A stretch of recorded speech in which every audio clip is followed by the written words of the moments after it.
Au nom du Père et du Fils et du Saint-Esprit, Amen. La paix de Jésus soit dans votre maison. J'espère que vous allez bien et que votre foi grandit en Jésus. Amen. Donc,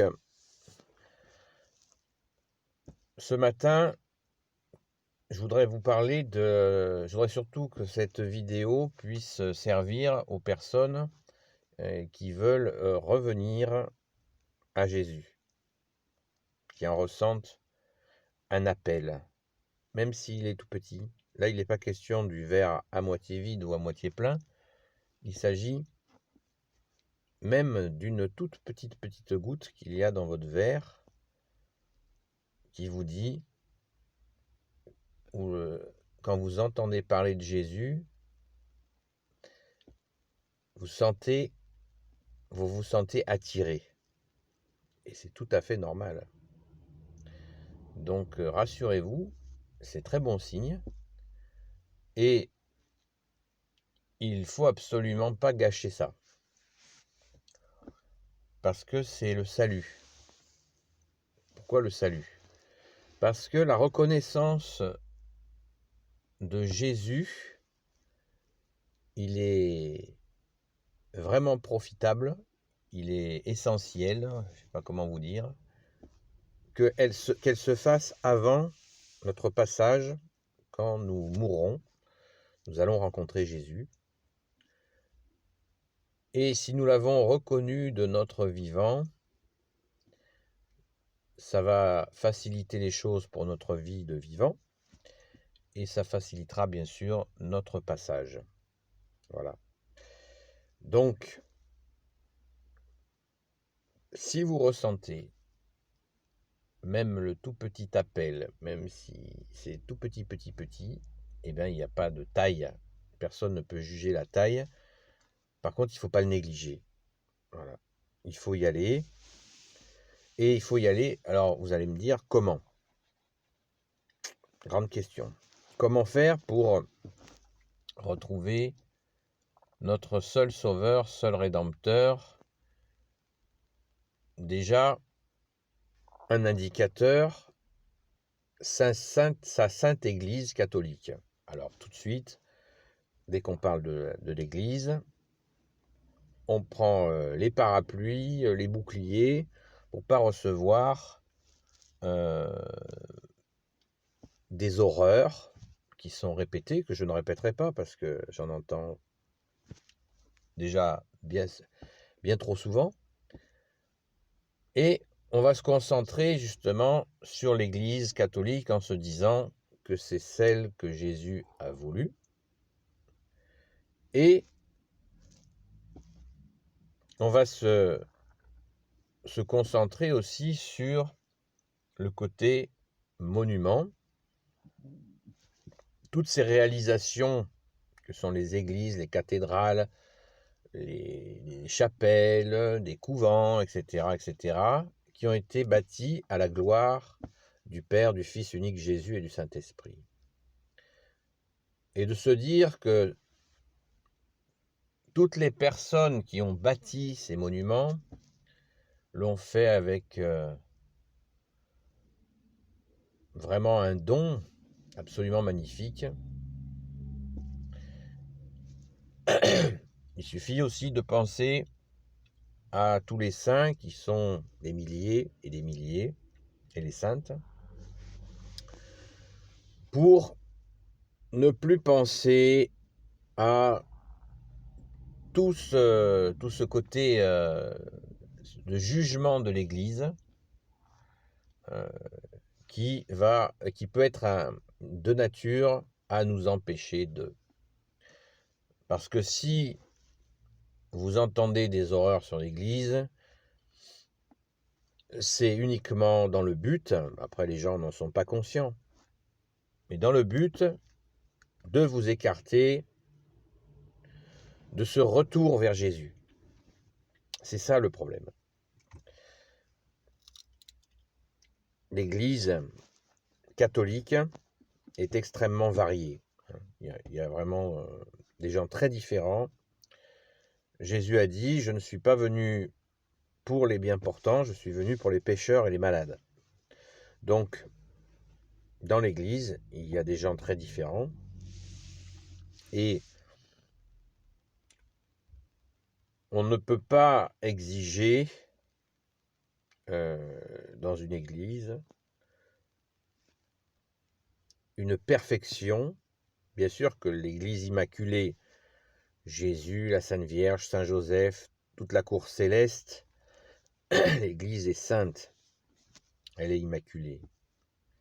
Et l'Église des hommes, elle, il y a, bien sûr, comme dans toute infrastructure, des difficultés, des incohérences, des ci, des mi. Mais moi, je vous invite à ne pas vous positionner en juge, afin de ne pas rater l'appel de Jésus que vous ressentez dans votre cœur. Si vous vous positionnez en juge de l'Église, en disant grosso modo qu'elle est comme ci ou comme ça, eh bien vous allez rater le coche. Vous allez rater cette rencontre avec Jésus. Le malin va se servir de ce jugement que vous avez sur l'Église pour vous empêcher de retrouver Jésus dans votre cœur. L'Église, c'est l'allégresse. Jésus nous donne cette allégresse, c'est-à-dire l'allégresse, c'est quoi? C'est ce bonheur, c'est une joie profonde d'être aimé de Jésus dans sa sainte Église. Parce que la foi catholique est une foi incarnée. Incarnée qui veut dire que c'est dans le concret de notre vie. Et c'est pour ça qu'il a voulu cette Église catholique, 2 fois millénaire, parce qu'elle est incarnée. Il y a des difficultés, il y a des problèmes, mais au lieu de raisonner, je vais vous donner un exemple. J'ai longtemps essayé de revenir dans l'église et je n'y arrivais pas. J'y allais, je me concentrais sur ce qui n'allait pas. Et hop, je repartais. Et un jour, j'ai ressenti dans mon cœur cette parole, merci Jésus, tu vas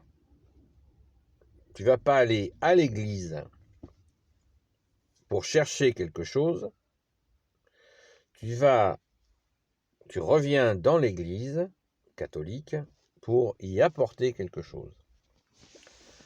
Et là, c'est une autre démarche. Jésus a déposé des talents en chacun de nous et nous pouvons apporter quelque chose dans son Église.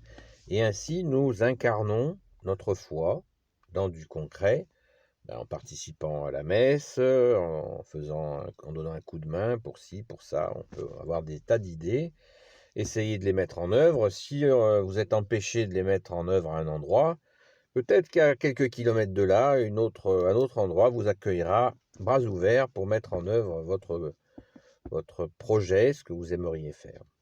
Donc il faut être persévérant. Il faut être absolument persévérant de façon à ne pas faire le jeu de l'ennemi. L'ennemi passe son temps à critiquer tout et son contraire pour vous faire tomber. Enfin, pour nous faire tomber. Je répète, critiquer tout et son contraire. Ce qui va pas, il l'utilisera pour que vous fuyiez, pour que vous n'incarniez pas cette relation avec Jésus. C'est aussi simple que ça. Regardez, à l'époque du Moyen-Âge, il y avait une foi qui était absolument énorme. Énorme. Les gens participaient à des processions, il y avait des fêtes de patronage de toutes sortes, et il y avait une grande foi. Et bien sûr qu'il devait y avoir aussi des soucis. Mais Jésus est au-dessus de ça. Il faut passer sur nos soucis, et Jésus nous aide à passer sur nos soucis. À notre époque où nous sommes très critiques, et c'est très bien d'être critique, mais il ne faut pas être stérile. C'est-à-dire ne plus rien faire sous prétexte que si ou que mi. Non. À ce petit jeu-là, on n'avance pas. Ensuite, une erreur qu'on fait couramment quand on revient dans l'Église catholique, c'est de croire qu'on va pouvoir absorber la Bible, les Saintes Écritures, comme ça. Non, à part quelques personnes qui ont vraiment un charisme, une capacité que leur a donné Jésus, une capacité très particulière d'arriver à comprendre la parole et l'étudier, mais en général, on ne peut pas le faire. Donc ça nous met dans une déception. Il vaut mieux être très modeste et laisser Jésus nous enseigner, comme je vous le dis souvent, par des morceaux de sa parole, ou dans les épîtres de Saint Paul, il y a des choses aussi très concrètes. Dans l'Ancien Testament aussi, il y a des choses très concrètes qui nous parlent. Prenons l'exemple de la vie quotidienne. Quand on s'inquiète pour demain, qu'est-ce qui va se passer et tout, on s'inquiète surtout en ce moment, comment on va faire? Et Jésus nous dit, à chaque jour suffit sa peine, et demain se suffira à lui-même. Donc ça, tout le monde croit que c'est un proverbe qui vient de quelqu'un qui l'a pendu, mais pas du tout, ça vient de Dieu. Jésus qui est Dieu nous a donné cette parole qui est en plus une parole de vie, donc elle est puissante. Voilà, donc faut éviter ces écueils de jugement de l'Église, de croire que l'on va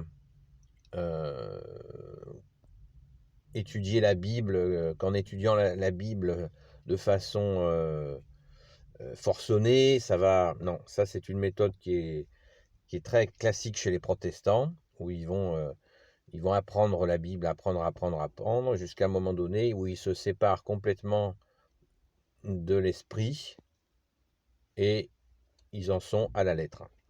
Et quand on est sur la lettre, on passe à côté de la Sainte Écriture.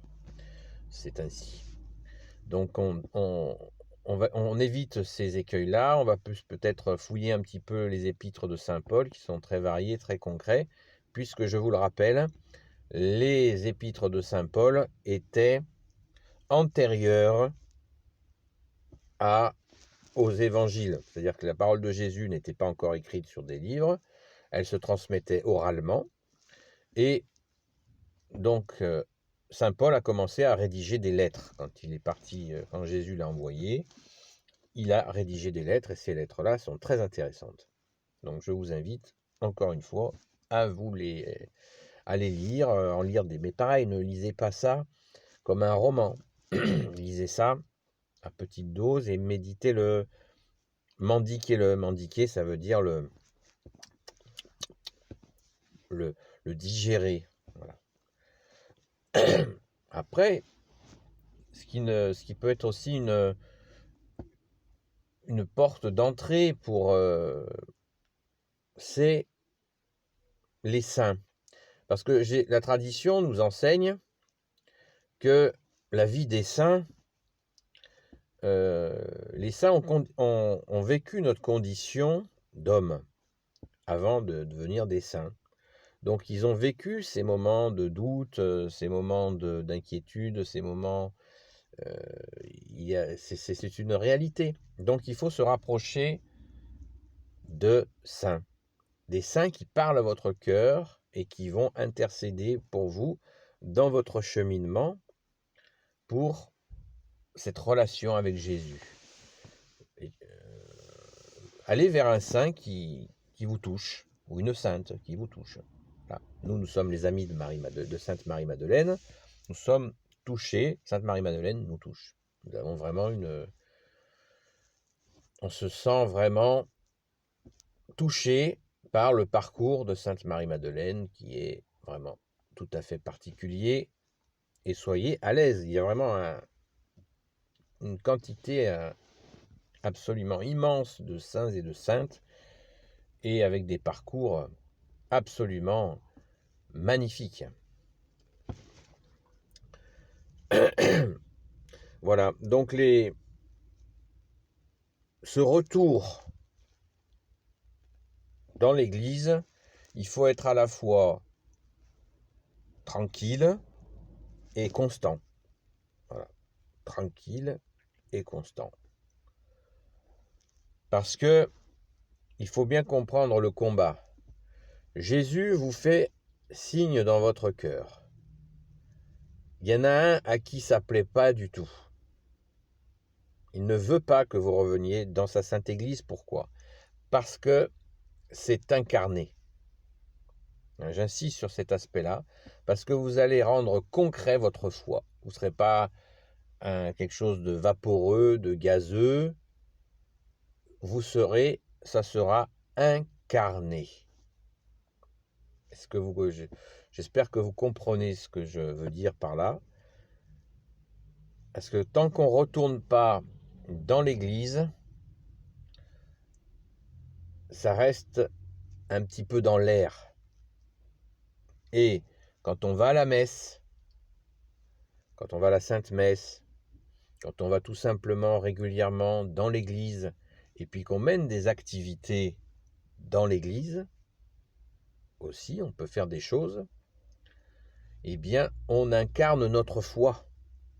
Et on devient connu, et on forme une communauté, et on prie les uns pour les autres. Ça non plus, le malin n'aime pas ça du tout. Mais alors pas du tout, du tout, du tout. Il n'aime pas ça, que l'on prie les uns pour les autres. Parce que nous avons une phrase que l'on dit régulièrement dans l'église, qui est très particulière, et qui veut bien dire ce qu'elle veut dire. Un chrétien seul est un chrétien en danger. Nous avons besoin de nos frères et nos sœurs. Moi, je fais ces vidéos. J'ai des frères et des sœurs, d'ailleurs, que vous pouvez voir en regardant les vidéos, qui me soutiennent, je les soutiens. Nous sommes une équipe et on se soutient. Voilà, ne restez pas seul. Ne restez pas seul. Seul le malin risque de vous manger. Bon, Jésus est là, il nous protège, mais il vous rendra stérile, vous ne pourrez rien faire. Parce que tout ce que vous entreprendrez, il essaiera de vous couper l'herbe sous le pied. Donc, ça c'est aussi quelque chose à ne pas négliger. Nous avons des frères et des sœurs dans la foi, des frères et des sœurs catholiques, et nous avons besoin d'eux. Alors bien sûr, très important, rencontrer des prêtres jusqu'à ce que vous rencontriez un prêtre avec qui ça passe bien. Voilà. Les prêtres sont très différents. Et ne mettez pas le prêtre, même s'il est très bien, au-dessus de Jésus. Hein. Ça, c'est une erreur qui existe.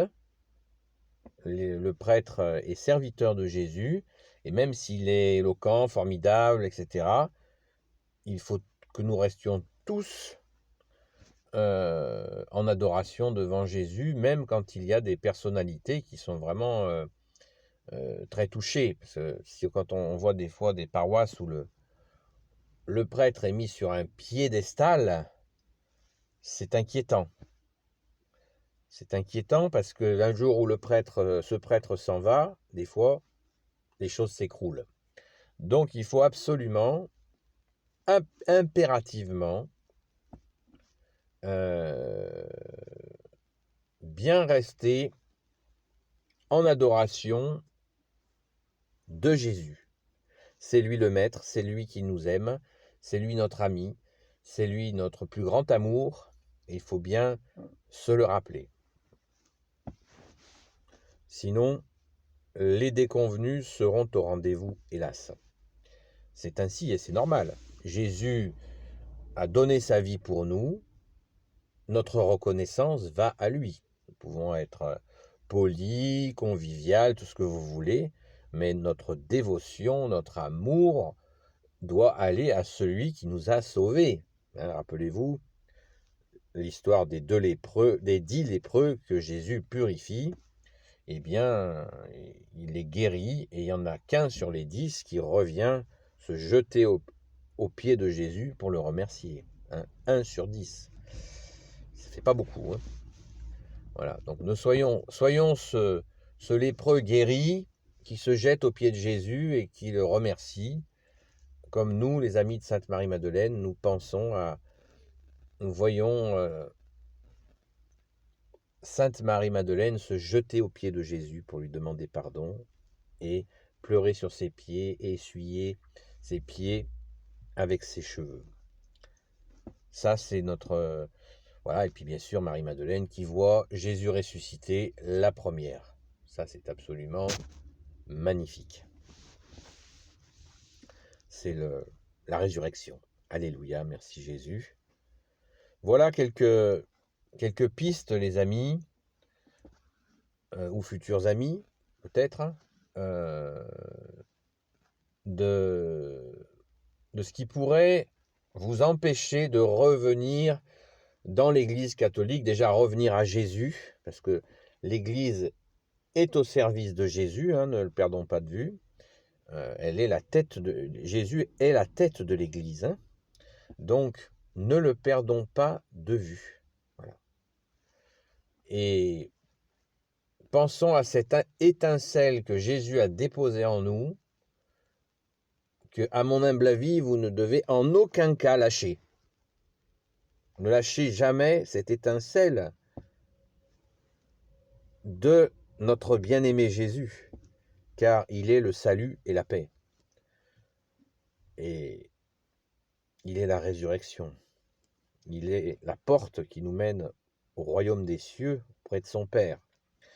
Donc, il ne faut pas rigoler avec ça, quoi. C'est vraiment l'étincelle de notre vie. Je ne vous dis pas de devenir prêtre, ni moine, ni bonne sœur, ni ce que vous voulez, malgré que ça soit très bien, il n'y a pas de souci. Mais ne négligez pas cette étincelle, aussi petite qu'elle soit, parce que c'est à nous de lui laisser la place pour qu'elle grandisse. Voilà. Et que ce feu d'amour de Jésus prenne dans notre cœur. Il faut que ce feu, il prenne en nous, parce que c'est notre plus grand intérêt. C'est le royaume des cieux que nous avons en héritage, les amis. Il ne faut pas rigoler avec ça. C'est notre direction, le royaume des cieux. C'est la meilleure des directions. C'est le salut de notre âme, c'est la paix, la plénitude, le ciel retrouvé. Et ça se passe déjà sur terre, parce que Jésus est venu nous chercher sur terre. Il est Dieu qui s'est fait homme. Fils unique du Père, avec l'Esprit Saint, il est venu nous chercher. Et il continue depuis 2000 ans à nous sauver, nous ramener à la vie, à la vraie vie. Lui, Jésus, il est la vie. Voilà, donc le mieux, ce serait peut-être si vous avez des interrogations, vous pouvez écrire ça s'appelle donc Ami Marie Madeleine, sans tiret ni point, Ami Marie Madeleine, @gmail.com. Voilà, vous pouvez écrire et poser des questions. Je peux même éventuellement faire une vidéo pour vous expliquer, vous donner des réponses à votre question. Ça c'est déjà fait. Il y en a déjà qui l'ont demandé ainsi. Et ils en ont été bien contents. Merci Jésus, alléluia. Merci Marie, merci Saint Joseph. Et merci à notre sainte patronne, Sainte Marie-Madeleine. Voilà les amis. Après, on peut aussi éventuellement essayer de trouver une façon de se faire un entretien téléphonique, si vous voulez un entretien téléphonique. Parce que nous, notre but, les amis de Marie-Madeleine, c'est de vous faire rencontrer Jésus dans votre cœur, de vous y aider.